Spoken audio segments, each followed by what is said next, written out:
പലതരം ചേരുവകൾ. ഇന്ന് നമുക്ക് തട്ടുകടകളിലൊക്കെ കിട്ടുന്ന അതേ രീതിയിൽ നല്ല ക്രിസ്പി ലൈറ്റ് ആയിട്ടുള്ള പപ്പടവട റെഡിയാക്കാം.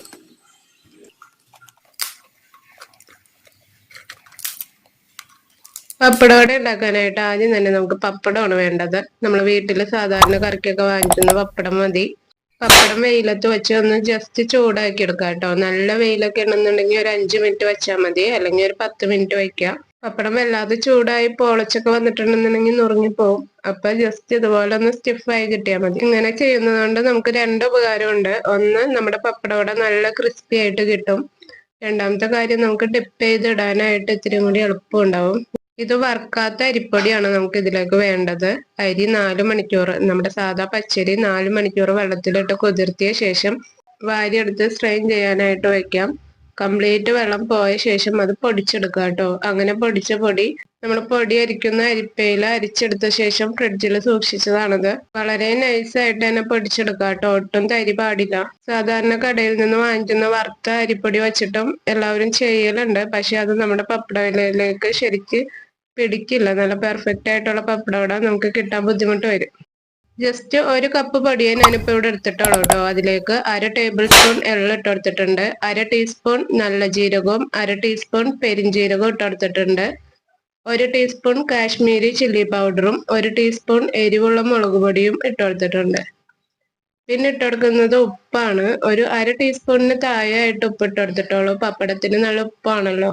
ഒരു കാര്യം പ്രത്യേകം ശ്രദ്ധിക്കുക, പച്ച അരിപ്പൊടിക്ക് വെള്ളം പെട്ടെന്ന് കൂടിപ്പോവും. അതുകൊണ്ട് കുറച്ച് വെള്ളം ഒഴിച്ചിട്ട് പാകാക്കി എടുക്കുക കേട്ടോ. ഞാനത് പെട്ടെന്ന് ഓർത്തില്ലായിരുന്നു. ആദ്യം തന്നെ 1/2 കപ്പ് വെള്ളം ഞാനങ്ങ് ഒഴിച്ചു. അപ്പൊ ഒരുപാട് കൂടിപ്പോയി. അപ്പൊ പൊടിയിട്ട് ശരിയാക്കിയാൽ മതി. നിങ്ങൾക്ക് ഇങ്ങനെ വന്നു കഴിഞ്ഞാൽ ഈ ഒരു കൺസിസ്റ്റൻസിയിൽ നമുക്ക് ബാറ്റർ കിട്ടണം കേട്ടോ.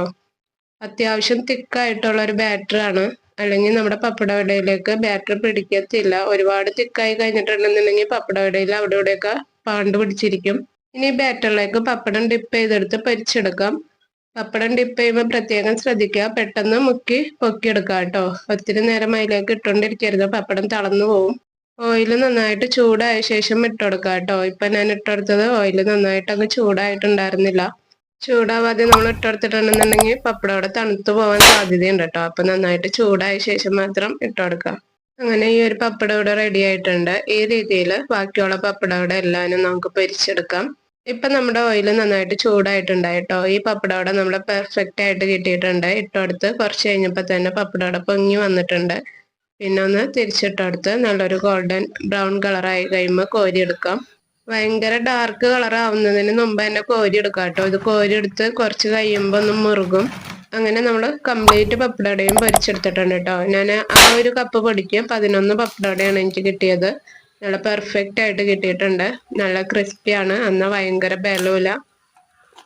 അപ്പോൾ വീഡിയോ ഇഷ്ടപ്പെട്ടാൽ ലൈക്ക് ചെയ്യാൻ മറക്കണ്ട കേട്ടോ. ചാനൽ സബ്സ്ക്രൈബ് ചെയ്ത് ബെൽ ബട്ടൺ ഓൺ ആക്കിയിടുക. ആവശ്യക്കാർക്ക് ഷെയർ ചെയ്യാം. Thank you.